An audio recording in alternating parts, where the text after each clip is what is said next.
Seigneur, tu es majestueux, tu es glorieux, tu règnes, rien n'échappe à ton contrôle. Tu es assis sur ton trône de gloire et tu règnes pour l'éternité. Oh, tu es grand.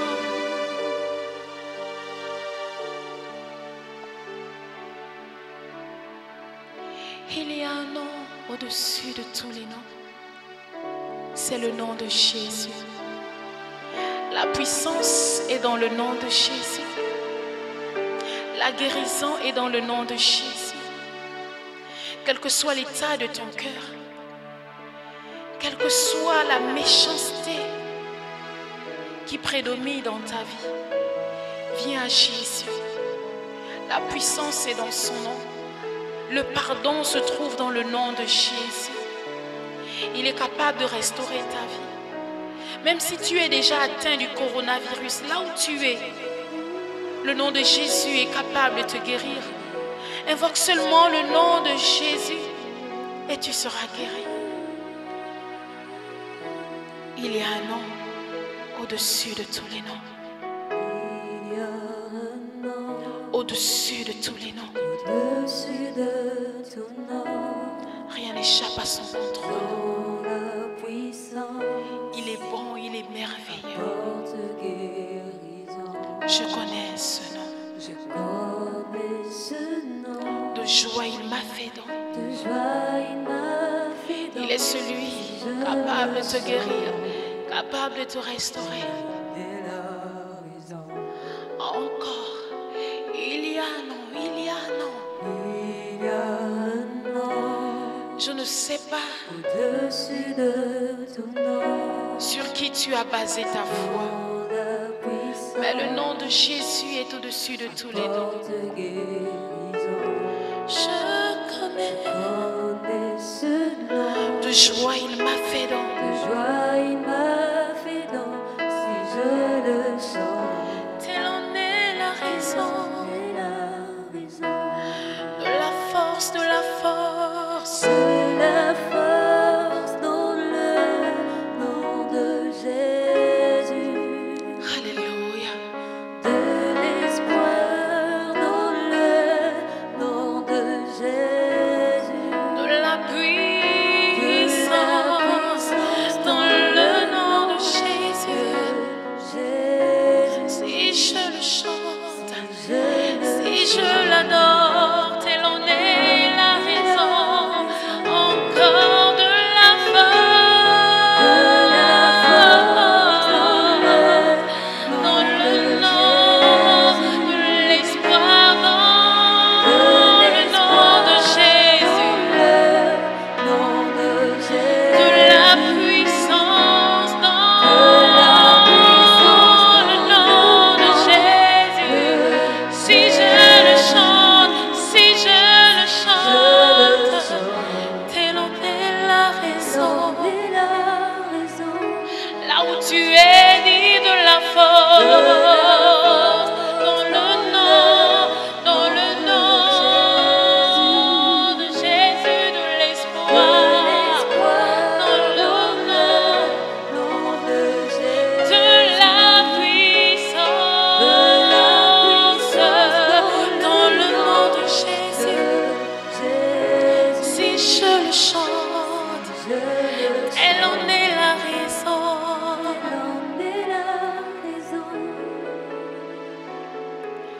Le pardon dans le nom de Jésus. La guérison dans le nom de Jésus. De la force dans le nom de Jésus. Si je le chante, telle en est la raison. Si je le chante, si je le chante, si je le prêche, parce qu'il y a de la puissance dans le nom de Jésus. Si je proclame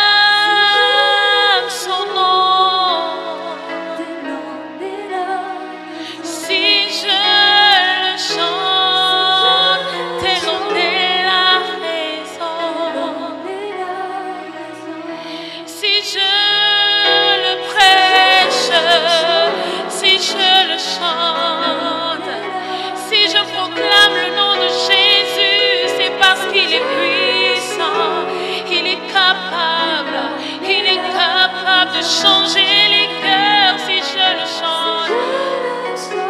Telle en est la raison. Si je le chante, si tu invoques le nom de Jésus là où tu es, telle en est la raison. Si je le chante, si je le chante, telle en est la raison.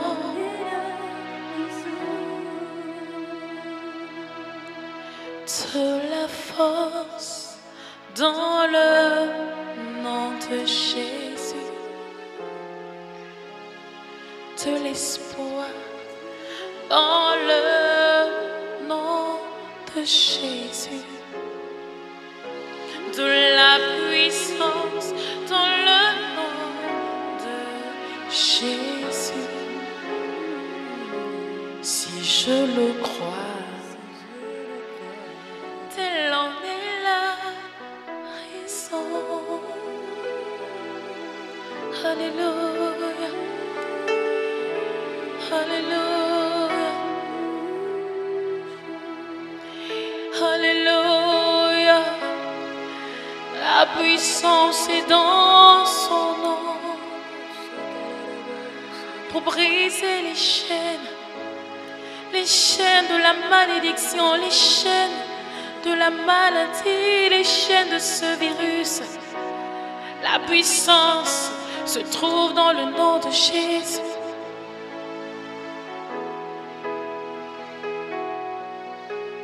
Alléluia. Dans le nom de Jésus. Est-ce que tu le crois avec moi? Alléluia. Alléluia. Gloire à Dieu. Alléluia. Merci Seigneur. Merci Seigneur. La puissance est Disons ces paroles. dans le nom de Jésus. Alléluia. La délivrance est dans le nom de Jésus. Disons ces paroles. La guérison dans le nom de Jésus. Oh, pour briser les chaînes, briser les chaînes, briser les chaînes. La puissance est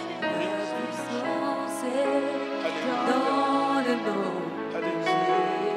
la puissance est dans le nom de Jésus. Disons la puissance. La puissance est dans le nom de Jésus. La puissance est dans le nom de Jésus. Brisez les chaînes. Brisez les chaînes. Brise les Brisez chaînes. les chaînes.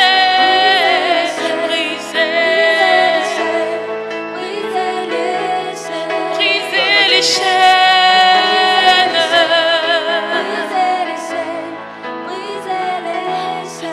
Notre Dieu, les chaînes. nous voulons te dire merci encore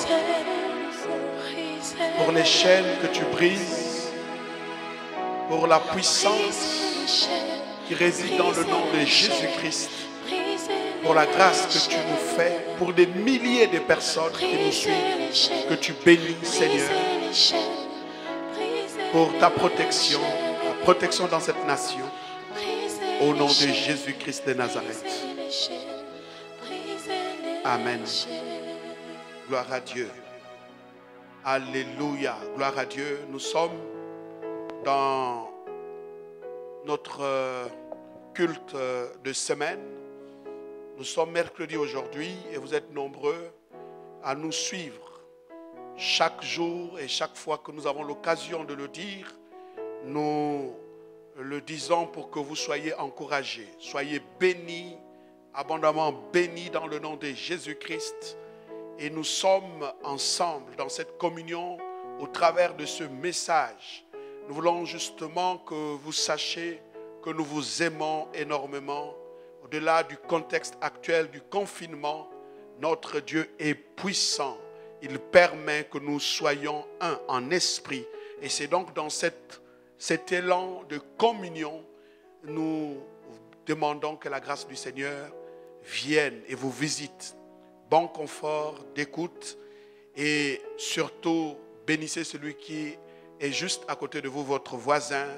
Essayez de sourire et trouver l'occasion de dire une bonne parole à votre voisin qui est juste à droite ou à gauche.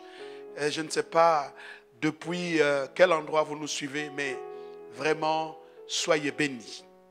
Dieu est un Dieu de bonté. Dieu est un Dieu grand. Dieu est bon, il est grand. Et nous voulons poursuivre notre thème sur l'avènement du Seigneur Jésus. Mais depuis pratiquement quelques jours, nous abordons la question sur les signes qui sont attachés à son avènement. Le premier signe, nous l'avons vu, c'est la multiplication des prophètes. Et nous avons dit l'une des choses qui va faire en sorte que le diable multiplie les prophètes, juste parce qu'il sait que dans les derniers temps, Dieu va répandre son esprit sur toute chair, afin que chaque serviteur, chaque fille et chaque fils soit capable de pouvoir prophétiser. Il a dit, vos fils et vos filles prophétiseront, les jeunes gens auront des visions et vos vieillards auront des songes. Donc c'est une assemblée de prophètes et Dieu sait que l'onction des derniers temps, c'est l'onction prophétique. Et c'est donc grâce à cette onction prophétique que Dieu va démanteler l'activité de l'ennemi. Et ça, c'est vraiment quelque chose que nous savons. C'est pourquoi le diable, pour créer la confusion, pour créer la distraction, va multiplier des faux prophètes afin que ces derniers soient à même de s'opposer au plan de Dieu. Et malheureusement pour lui, le Seigneur a dit que cette bonne nouvelle sera prêchée partout. Donc la victoire de l'évangile. Donc nous avons parlé du premier signe qui est le signe attaché à la multiplication des faux prophètes. Et même si le diable multiplie les faux prophètes, ils ne seront pas plus nombreux que les vrais.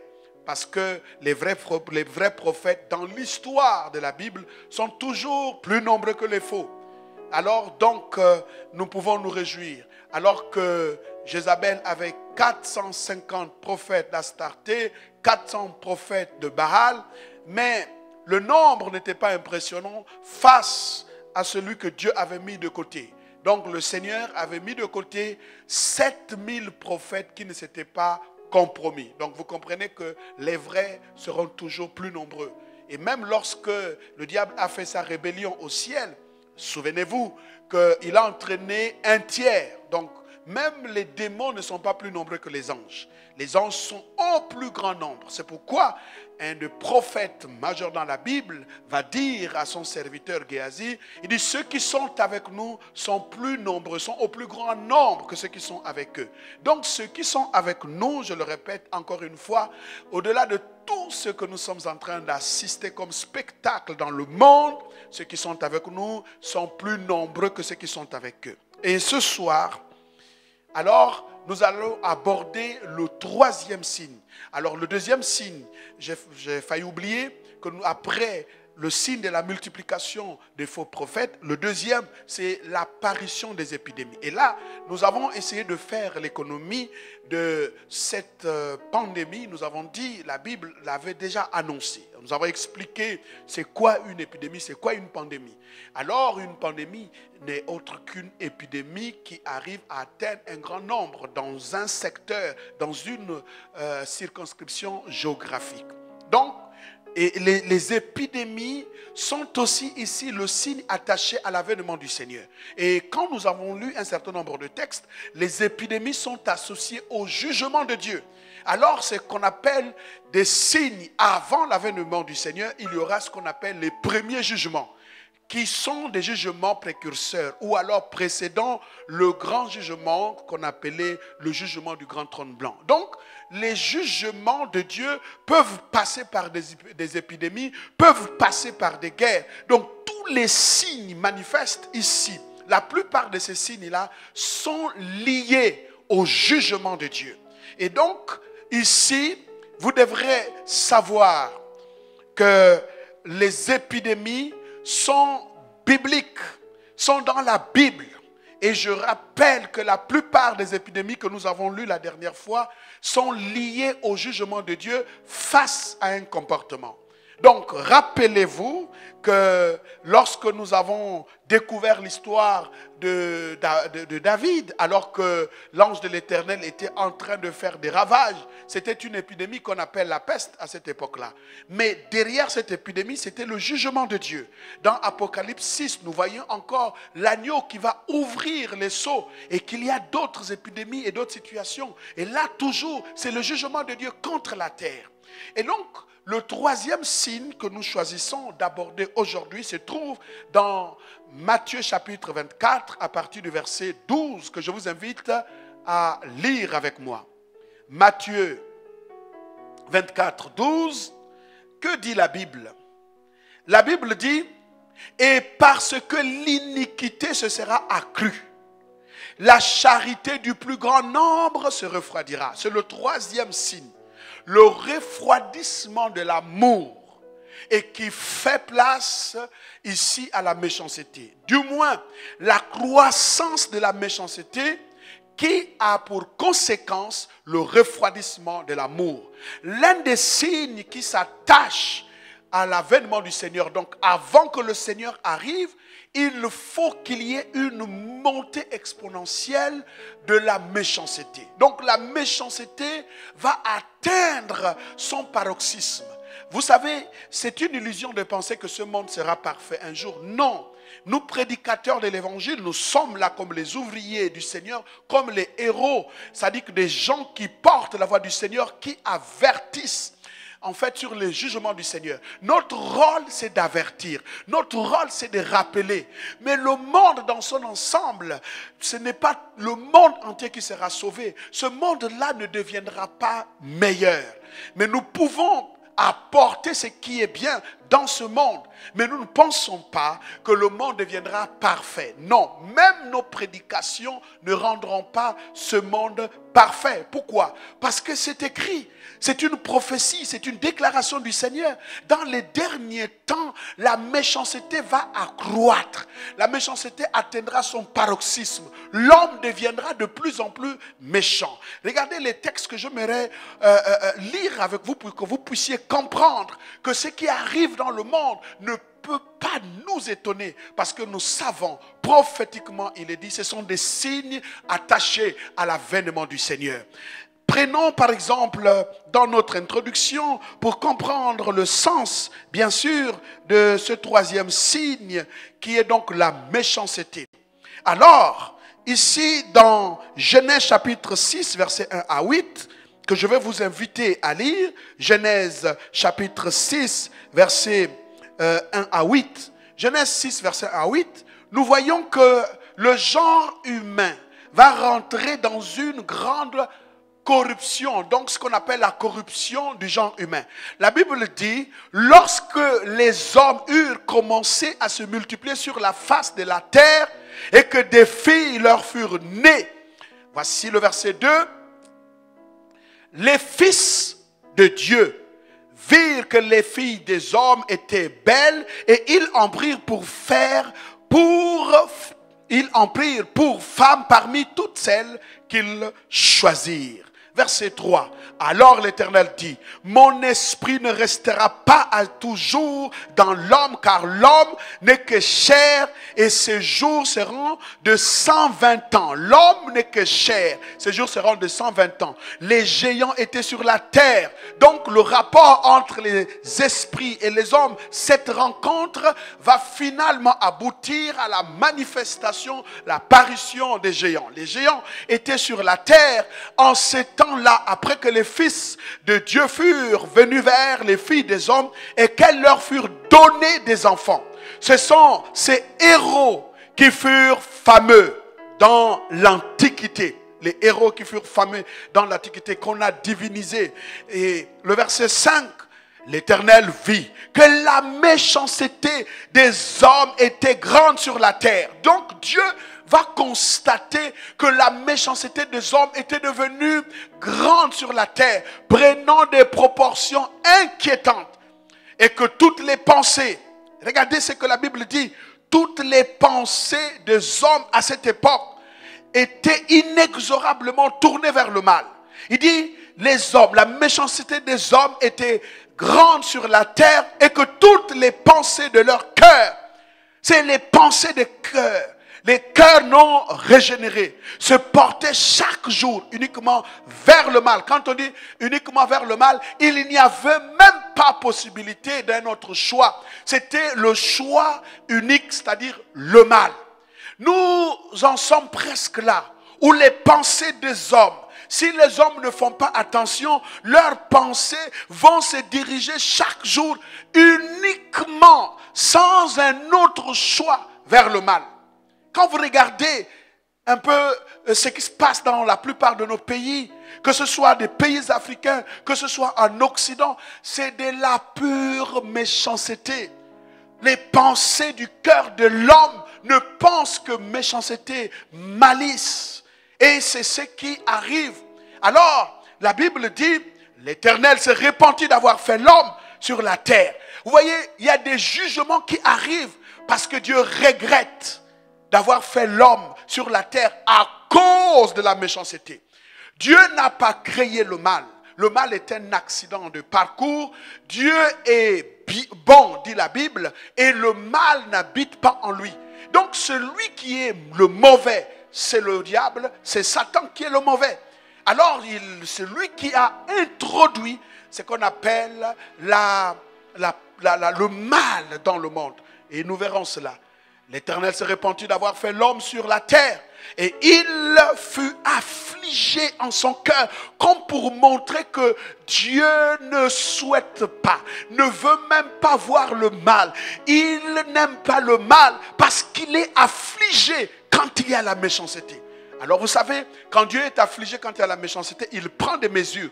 En tant que roi de l'univers, créateur du ciel et de la terre, il prend les mesures pour épurer, pour nettoyer, pour purifier la terre. Alors il prend un certain nombre de mesures afin de freiner la proportion du mal. Et l'Éternel dit, j'exterminerai de la face de la terre l'homme que j'ai créé. Depuis l'homme jusqu'au bétail, aux reptiles et aux oiseaux du ciel, car je me repens de les avoir faits. Donc vous comprenez que ce n'est pas quelque chose qui nous surprend. L'épidémie coronavirus, scientifiquement on peut démontrer que c'est un virus. Mais je vous ai dit dans les messages précédents, spirituellement aussi, nous l'avons démontré que ce sont des esprits qui peuvent être derrière. Nous ne sommes pas là pour voir les esprits partout. Mais si nous prenons un ensemble de textes, comme nous l'avons lu, à l'époque de David, c'était l'ange de l'Éternel qui était en train d'exterminer. Mais ce qui était manifeste, c'était, comment est-ce qu'on appelle, l'épidémie qu'on appelle la peste, dans le livre d'Apocalypse. Et dans plusieurs livres dans la Bible, certaines épidémies, derrière, c'était des esprits. Dieu envoie certaines épidémies comme des jugements pour attirer l'attention de l'homme afin de changer ses voies. Et nous voyons ici, il ne pouvait plus, écoutez-moi bien, supporter le mal, la méchanceté de l'homme. Et là, il dit, je veux exterminer l'homme, toute la race humaine. Je vais exterminer sur la face de la terre, même les animaux que j'ai créés. Dieu prend la résolution. Et la Bible dit au verset 8, Noé trouva grâce aux yeux de l'Éternel. Mais Noé trouva grâce aux yeux de l'Éternel. Ce que je voudrais donc dire, et c'est là que je voudrais m'appesantir, qu'au-delà de tout, nous avons besoin de crier à l'Éternel afin que sa grâce nous soit accordée. Notre nation peut être épargnée. Vous savez, aujourd'hui, le virus est en train pratiquement de faire des ravages dans la plupart des continents. Et ce n'est pas simplement en Europe, partout dans la plupart des continents, le virus est en train de faire en ce moment-là des ravages. Donc chaque nation, c'est un avertissement. Si c'était un virus qui était, comment dirais-je, manifeste dans une nation, on pourra dire que c'est le péché uniquement lié à cette nation. Mais comme Dieu a voulu que ce virus-là frappe la plupart des continents, frappe la plupart des nations sur la terre, ça veut dire qu'il est en train de vouloir attirer l'attention du comportement des nations face à la loi de l'Éternel, face à sa parole. Il s'agit d'un message que Dieu donne aux nations. Écoutez-moi bien, c'est un message aux nations. Très souvent, quand il y a des problèmes dans une nation, l'Église essaye de pouvoir mener des activités pour se repentir. Mais là, cette repentance ne doit pas être une repentance uniquement dans l'Église, mais c'est une repentance qui concerne les nations. C'est la repentance des nations. J'insiste, c'est la repentance des nations. Pourquoi? Parce que le troisième signe de la montée de la méchanceté est la plupart du temps le signe qui attire la colère de l'Éternel. Ouvrons ensemble Genèse au chapitre 18, verset 20. La méchanceté attire le jugement de Dieu sur la terre. Quand quelqu'un est méchant, s'il ne change pas ses voies, c'est que Dieu promet, c'est d'exterminer le méchant. La Bible dit, Genèse chapitre 18, verset 1, et l'Éternel dit, le cri contre Sodome et Gomorrhe s'est accru et leur péché est énorme. Je reprends, et l'Éternel dit, le cri contre Sodome et Gomorrhe s'est accru et leur péché est énorme. En d'autres termes, Dieu peut laisser les nations chacune choisir ses voies, poser des actes, et Dieu peut laisser le temps. Mais ce qui se passe, c'est que la capitalisation du péché dans une nation finit par attirer l'attention de Dieu. Et là on dit qu'il y a un cri contre Sodome et Gomorrhe. Il y a donc eu des cris qui sont montés, des cris qui révélaient la méchanceté de ces villes-là. Il y avait de la dépravation. Il y avait la dépravation des mœurs, la méchanceté, la cruauté, le sadisme. Et donc, à chaque fois que ces villes-là étaient en train de poser ces actes capitalisaient le niveau de méchanceté jusqu'à ce qu'un cri est monté vers Dieu. Dieu dit non, je ne peux plus continuer. En fait, le péché est devenu énorme. Alors, quand le péché a atteint son paroxysme, Dieu passe alors de la situation latente, il passe à l'application. Et donc Dieu visite les nations, voit comment elles se sont comportées et inflige le jugement en fonction des actions de chaque nation. L'histoire nous dit que Sodome et Gomorrhe ont été sévèrement jugés. Le monde de Noé a été jugé par le déluge. Donc catastrophe naturel, comme on peut qualifier ceci aujourd'hui.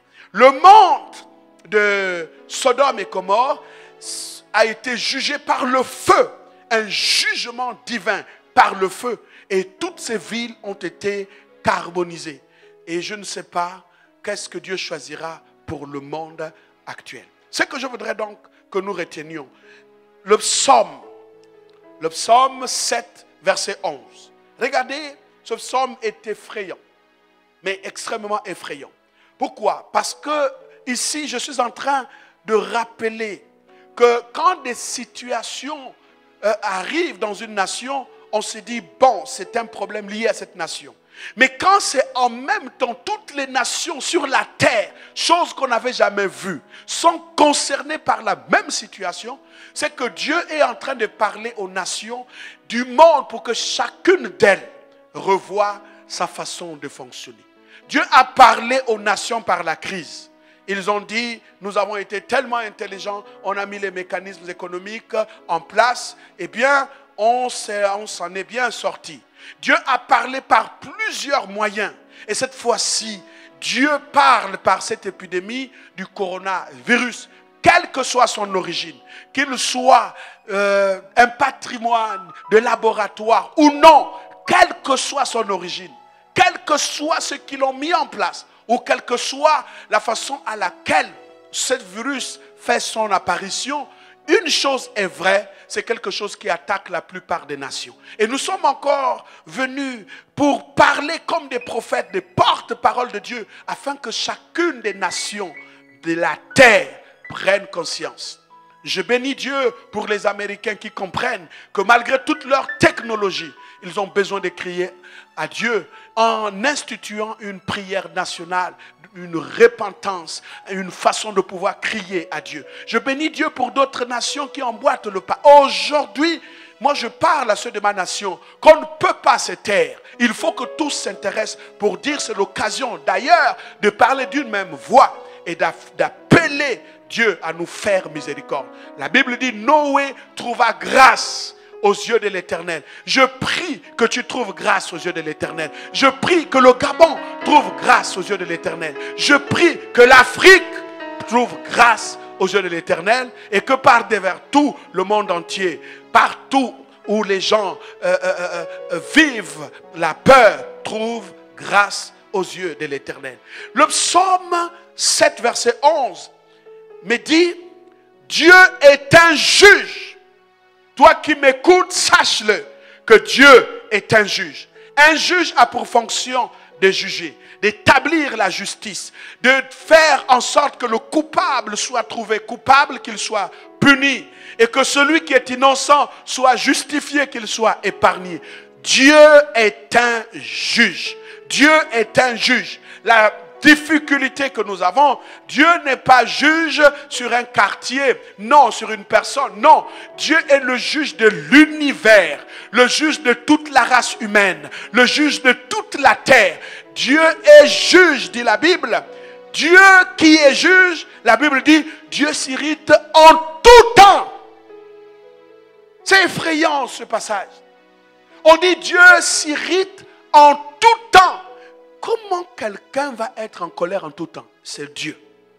En tout temps, le monde le provoque. En tout temps, les orgueilleux, les arrogants essayent de provoquer la colère de Dieu. Dieu s'irrite en tout temps. Pourquoi? Parce qu'en tout temps, la justice de Dieu est violée par des hommes. En tout temps, le droit est violé. En tout temps, et je dis bien le droit des orphelins, des veuves, de l'étranger, des plus faibles, leurs droits continuellement sont violés. Et en tout temps, Dieu est irrité. Si le méchant ne se convertit pas, il aiguise son glaive et il bande son arc et il vise. Aïe, aïe, aïe, aïe, aïe, aïe, aïe, aïe, aïe, aïe. Et je crois que vous devrez, c'est effrayant. Écoutez, je suis d'accord avec mes collègues sur toute la planète où les intentions de prière sont données et nous le ferons, nous suivrons. Mais il faut que les collègues comprennent aussi que l'Église n'a fait que ça. L'Église doit continuer à le faire. Nous nous sommes repentis, on se repent.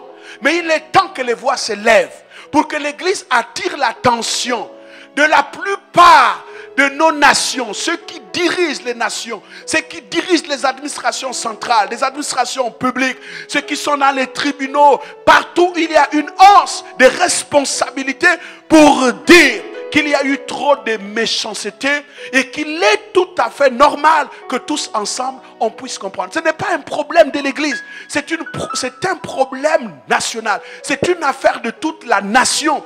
Nous voulons être épargnés. Oui, quand le coronavirus va venir, et comme il est déjà dans la plupart de nos nations, eh bien, ça ne va pas épargner des gens. Ça va prendre tout le monde. Et si nous sommes Gabonais, c'est des Gabonais. Et c'est dans les familles gabonaises que nous allons pleurer. Donc, la repentance est une affaire nationale. Je dis bien, la repentance est une affaire nationale. Et je vous donnerai les outils. Pourquoi, en tant que prophète, j'insiste sur une repentance nationale. L'Église n'a fait que ça. Nous prions. Nous nous repentons. Nous portons même le fardeau et les péchés de la nation. Mais là, c'est un message que Dieu donne pour toutes les nations. Et après ce virus, c'est sûr et certain, il va disparaître. Et le langage de Dieu, c'est un langage qui appelle d'abord à l'avertissement. Et quand ça va disparaître, eh bien, sachez bien une chose, il y aura des rebondissements. d'autres situations reviendront. Mais si nous n'avons pas tiré les meilleures leçons, et pour la première situation, ça va être difficile.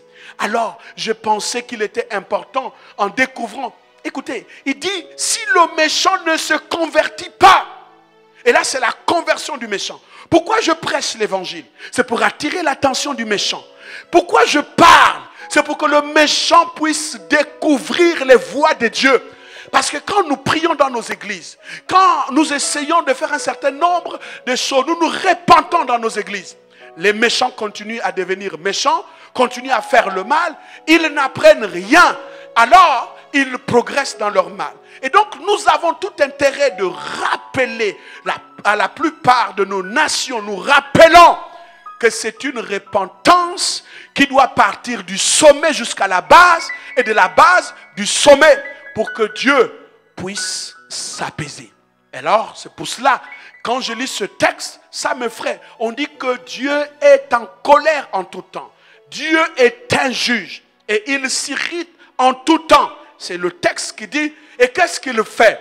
Et il dit, condition, si le méchant ne se convertit pas, il aiguise son glaive, il bande son arc et il vise. Vous comprenez?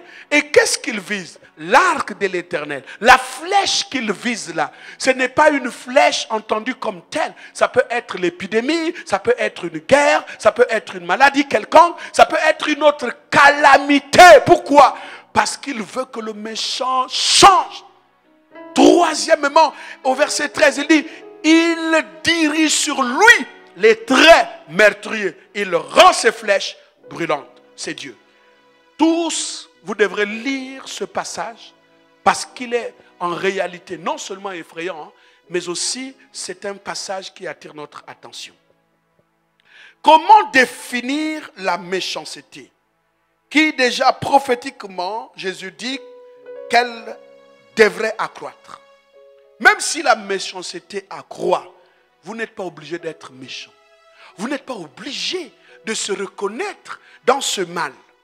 La méchanceté, dans sa définition, nous pouvons dire, la méchanceté, c'est le caractère de quelqu'un de méchant.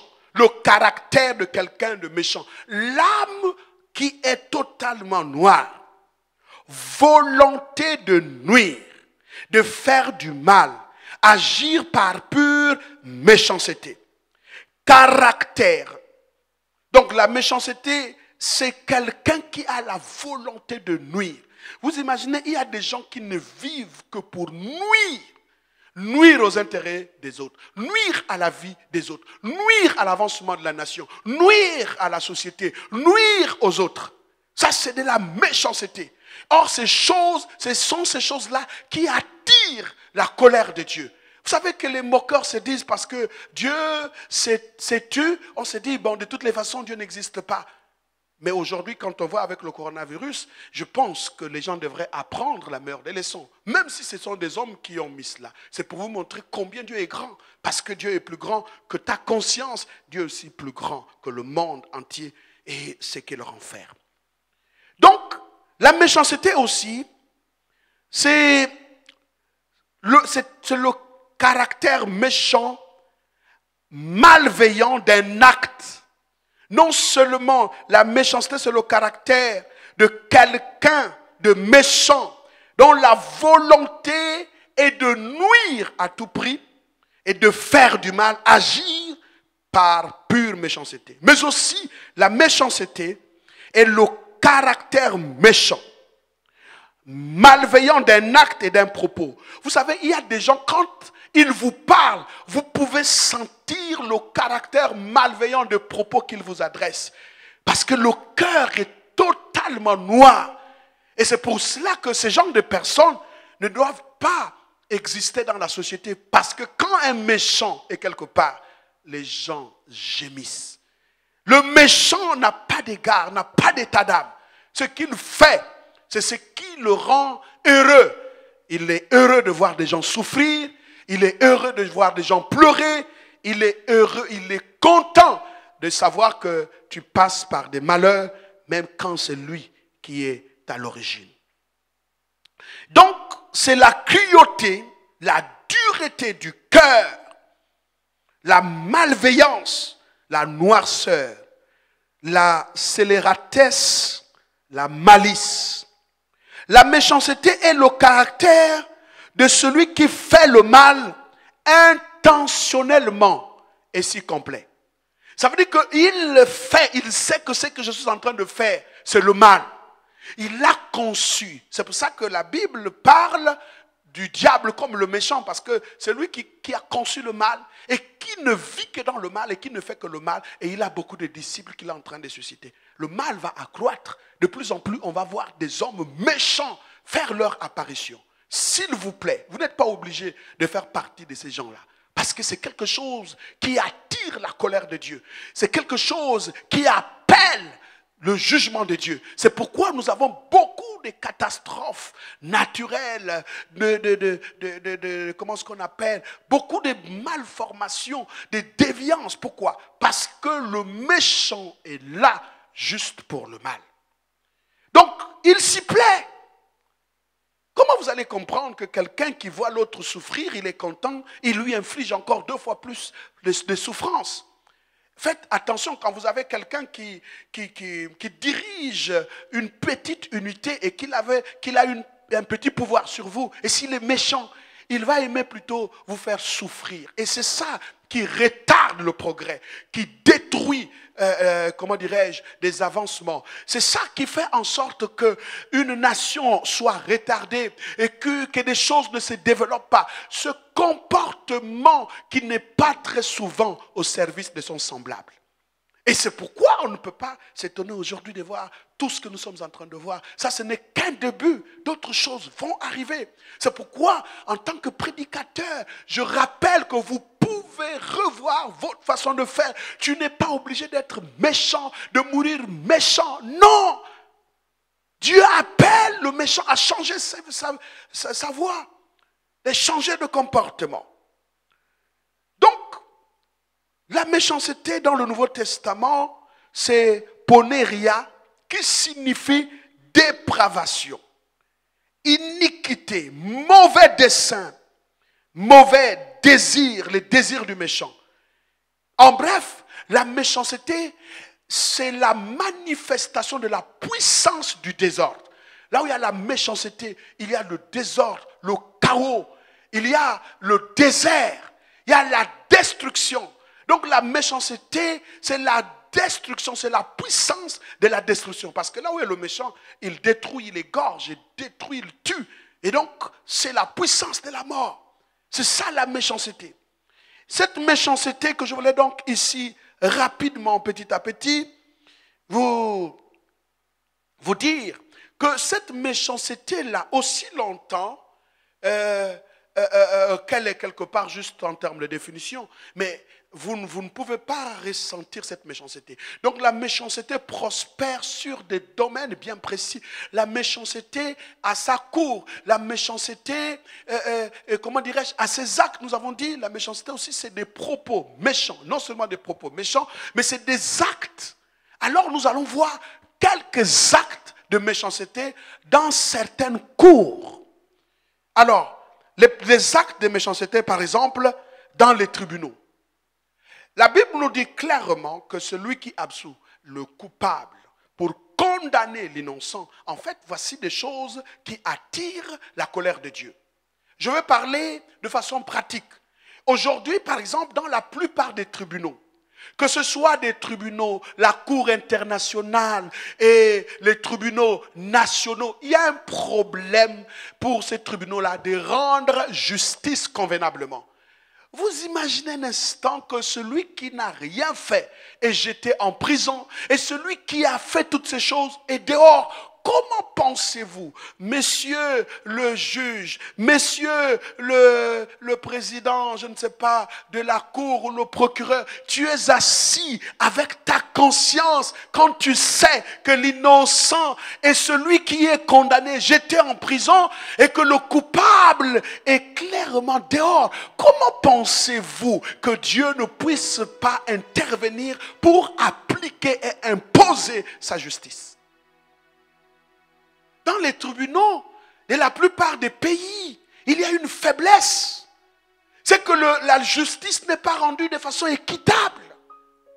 Or, nous savons que le tribunal ou la justice doit être quelque chose de neutre, qui ne penche ni du côté du plus fort, ni du côté du plus faible. Pourquoi? Parce que la justice est d'abord l'instrument de Dieu.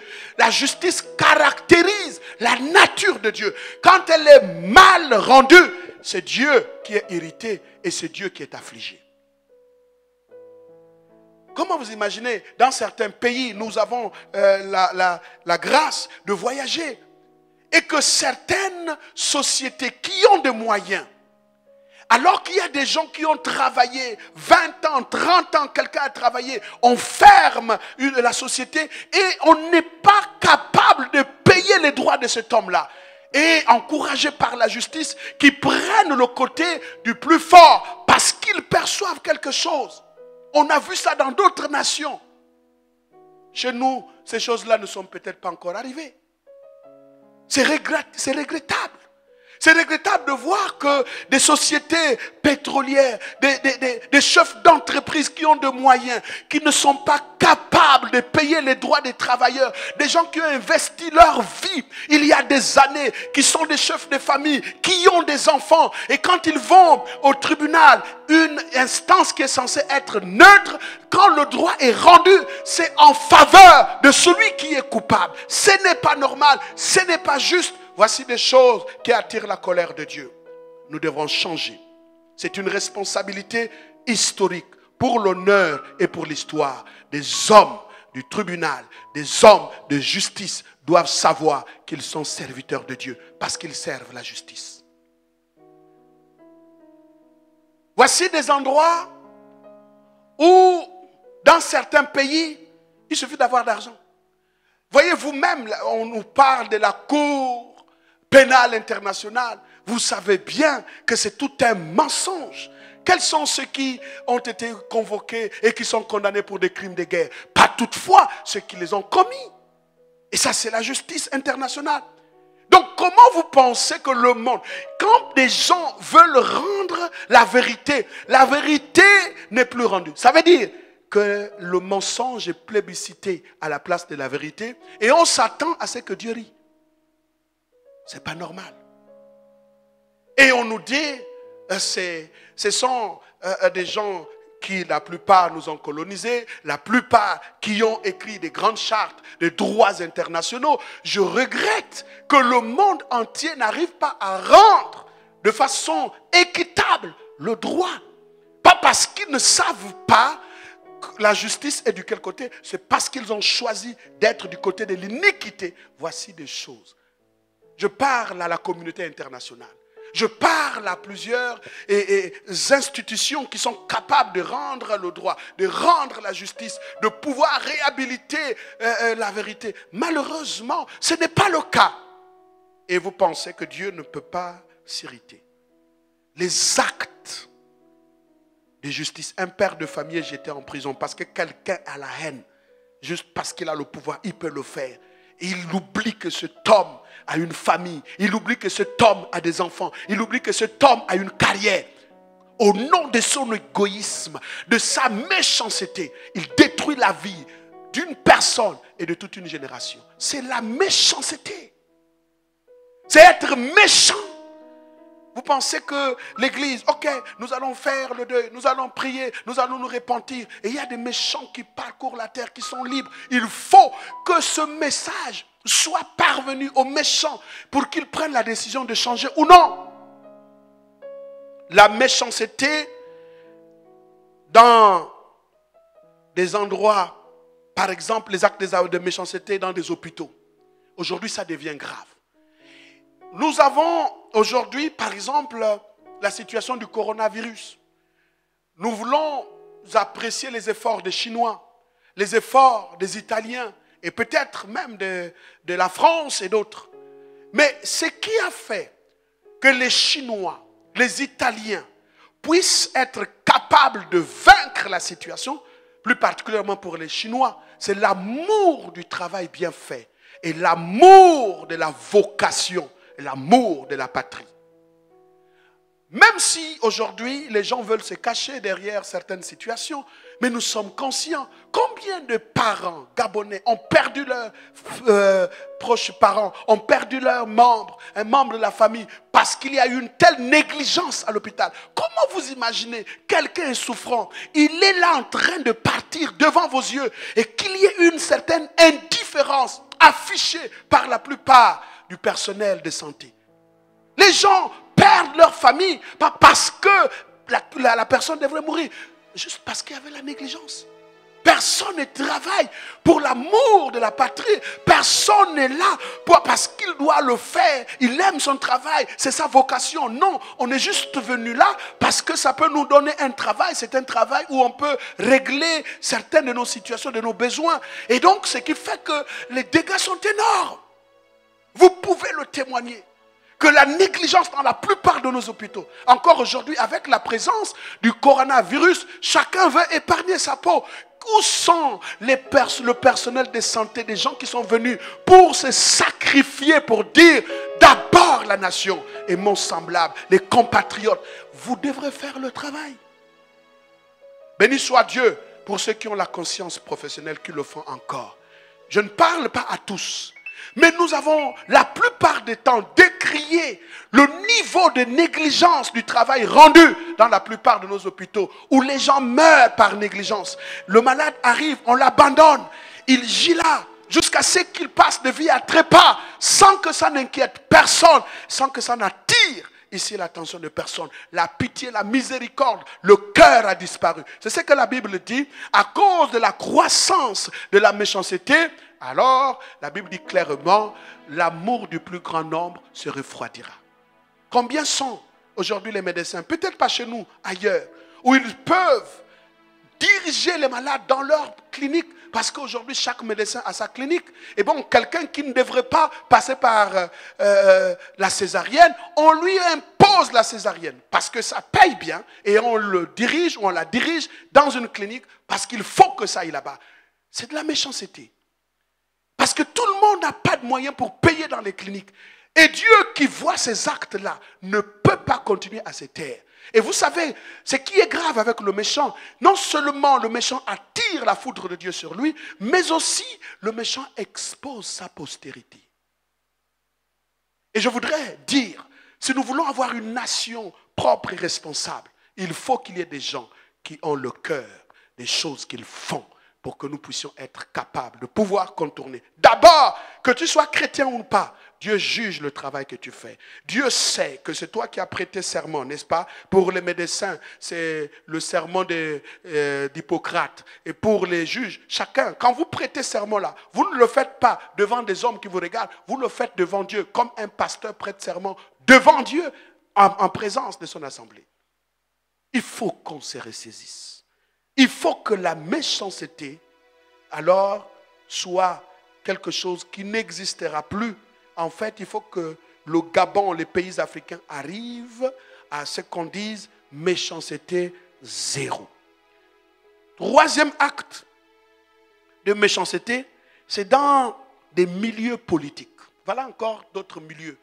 Et c'est ça qui fait en sorte que des choses traînent dans les milieux politiques, la sorcellerie, des complots, de la malveillance. Jamais on n'a pensé pour l'intérêt du plus grand nombre. Mais quand on fait des choses par calcul et que bon, on veut faire juste là pour devenir, eh bien, ce qui fait que le travail que vous-même vous avez choisi de faire, vous avez dit que vous devrez servir la nation, servir la population. Je ne parle pas de ceux qui sont à gauche et de ceux qui sont à droite, je parle de manière générale. Quand nous aurons eu une politique de lumière, une politique où Dieu est au centre, une politique où l'homme est au centre, je vous assure, il y aura moins de méchanceté et il y aura des choses et des stratégies qui seront mises en place que Dieu peut accompagner. Pourquoi? Parce que Dieu cherche un homme qui peut se mettre à la brèche et qui peut avoir le souci du pays, le souci de ses compatriotes, le souci de toutes ces choses.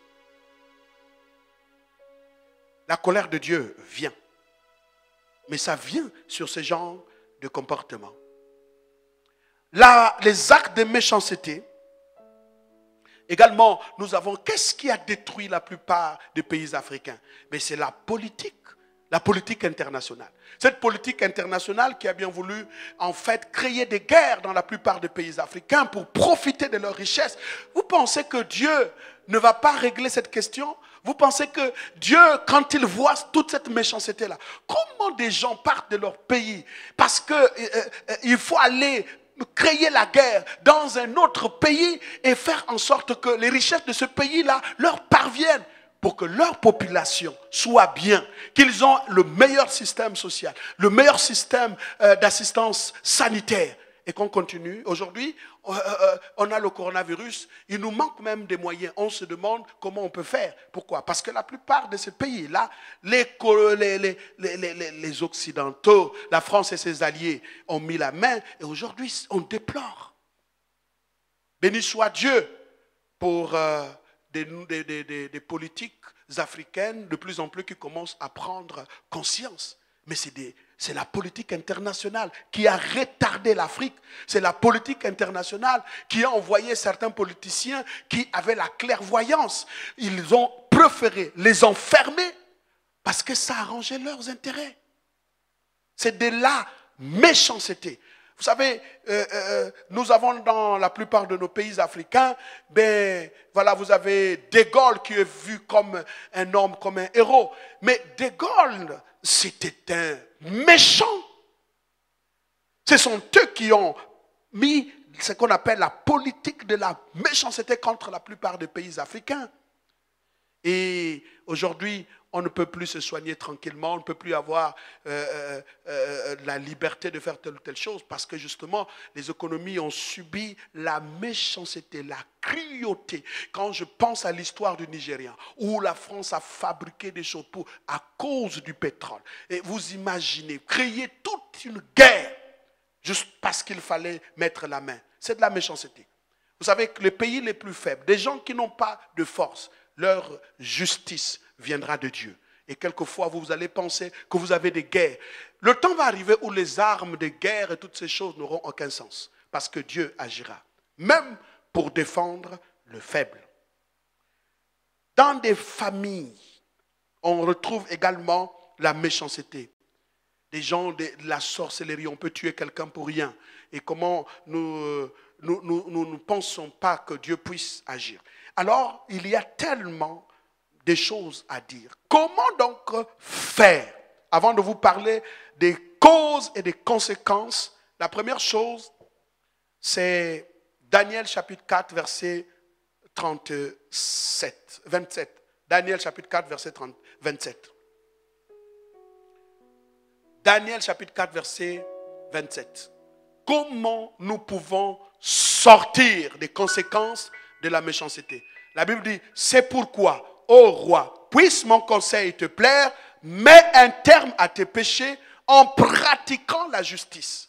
Et je parle à nous tous, du plus petit au plus grand, du plus grand au plus petit, dans nos pays africains surtout, qui souffrent, nous devrons pratiquer la justice. Pratiquer la justice devient la seule issue, la seule porte de sortie pour échapper aux conséquences de la méchanceté. Parce que la méchanceté ne donne pas à une nation, à une famille de prospérer. Ce n'est pas vrai. Il dit pratiquer la justice et à tes iniquités en usant de compassion envers les malheureux. Mets un terme à tes péchés. La première chose, quand on regardait dans des pays africains, comment on peut expliquer que l'amour de l'argent envoie quelqu'un à tuer l'autre? Des crimes rituels, des détournements, des situations qui, à la limite, tu te demandes, est-ce que l'homme est encore l'homme? On est arrivé, la méchanceté animalise l'homme, le rend animal. Par ses actes, on voit que ça, ce n'est pas bien. Vous savez, le plus grave, c'est que la plupart de ceux qui sont méchants ont appris dans certains cercles philosophiques comment être méchant. La plupart, ce sont des gens qui affectionnent la littérature de Machiavel. On leur apprend à devenir méchants. diviser pour régner. S'il faut parvenir, la fin justifie, comment dirais-je, les moyens. Donc, les moyens justifient la fin. Ça veut dire que s'il faut parvenir à quelque chose et que je dois écraser quelqu'un d'autre, je dois le faire. Ça, c'est de la méchanceté. Et ça ne peut pas nous amener quelque part. Donc, la première chose, j'invite tous, chrétiens, non chrétiens, dans nos nations africaines, mettons terme à nos péchés. Comment? En pratiquant la justice. Il faut que la justice soit à nouveau pratiquée dans nos nations si nous voulons être épargnés de ce virus qui arrive. Parce que c'est aussi un genre de jugement. La deuxième chose, la Bible dit, en pratiquant la justice et mettre fin aux iniquités en usant de compassion. S'il vous plaît, il faut un peu de compassion pour ceux qui sont dans des hôpitaux, qui n'ont même pas de quoi se soigner. Comment on peut avoir autant de moyens? Comment on peut avoir autant de possibilités et ne pas voir des situations qui se passent dans la plupart de nos hôpitaux? C'est méchant. C'est méchant quand on voit les conditions dans lesquelles se trouvent les prisonniers. Un peu de compassion, il faut en user. Il ne faut pas seulement continuer à recruter tes frères parce que tu es quelque part. Et puis bon, tous les autres Gabonais qui ont appris ne peuvent pas être là parce que, ils ne sont pas membres de ta famille, encore moins ils ne sont pas dans ton cercle de connaissances. Et ça, c'est de la méchanceté.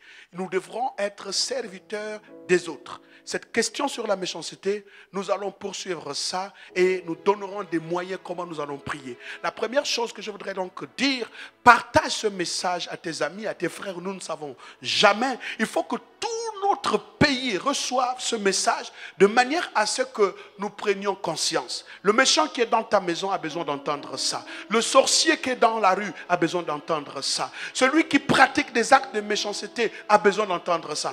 Plus nous allons entendre ce genre de message, eh bien, nous nous rendrons devant l'Éternel comme des gens qui ont besoin de sa grâce. La Bible dit, Noé trouva grâce aux yeux de l'Éternel. Alors cherchons à trouver la grâce de Dieu, la grâce aux yeux de Dieu pour sauver nos nations.